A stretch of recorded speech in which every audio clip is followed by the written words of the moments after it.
Bonsoir à tous, bienvenue à Perspective. Après la sagesse, l'intelligence et le conseil, le pape évoque ce matin lors de l'audience générale un quatrième don de l'esprit, celui de la force, un don précieux qui vient au secours de nos faiblesses. Un don de l'esprit qui se manifeste dans les étapes douloureuses de notre vie.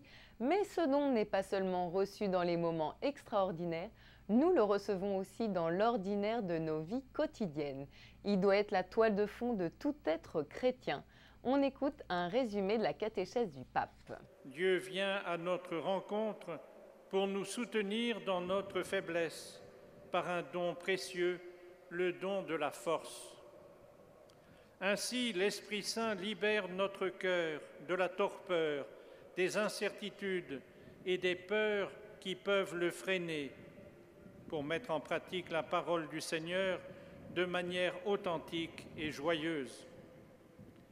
Il y a des moments difficiles où le don de la force se manifeste de façon exemplaire. Aujourd'hui comme hier, en de nombreuses parties du monde, des chrétiens témoignent de leur foi avec conviction et sérénité, même quand ils savent que cela peut coûter très cher. Cela suscite en nous une profonde émotion et n'est explicable que par l'action du Saint-Esprit qui infuse force et confiance dans les circonstances les plus difficiles de notre vie. Vous le savez, nous sommes en plein cœur de la Semaine nationale pour la vie et la famille. C'est l'occasion de célébrer les joies de la vie familiale, mais aussi, pourquoi pas, de venir en aide aux familles qui sont dans le besoin.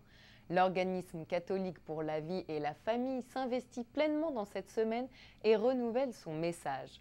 La vie humaine est inestimable et le rôle de la famille est primordial dans la transmission et le respect de la vie. Vous trouverez l'intégralité de leur message sur leur site internet. Monseigneur Simard, évêque de Valleyfield et président de l'OCVF, revient sur la richesse de la famille. C'est une vidéo de l'ECDQ. D'abord, la famille chrétienne doit être dans le monde un lieu de communion et de partage, un lieu où la vie est donnée, reçue, partagée. Donc, la famille chrétienne qui est basée sur le baptême et sur le sacrement de mariage a apporté au monde cette contribution du développement d'une culture de la vie et une culture, je dirais, une civilisation de l'amour. Dans un contexte aussi où il y a un fossé entre les générations, la famille chrétienne a un rôle à apporter pour réduire ce fossé. La famille chrétienne qui est composée pas uniquement du père, de la mère et des enfants, mais moi je vois la famille chrétienne comme un ensemble beaucoup plus vaste.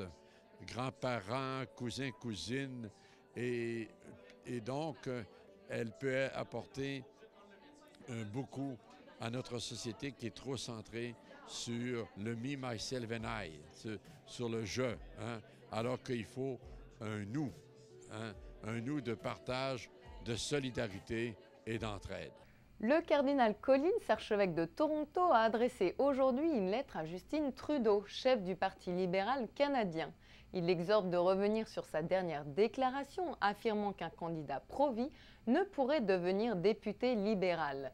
Selon le prélat, une décision choquante pour toutes ces personnes qui s'engagent dans la vie politique pour servir la communauté. Dans son message, le cardinal Collins rappelle que l'autorité politique n'est pas sans limite, elle ne peut s'étendre aux questions de foi et de conscience. Et avant de nous quitter, sachez que Monseigneur Drainville, évêque émérite d'Amos, est décédé le 11 mai. Il avait 83 ans. Après 25 ans de service pour le diocèse d'Amos, Monseigneur Drainville avait pris sa retraite en 2004 pour des raisons de santé.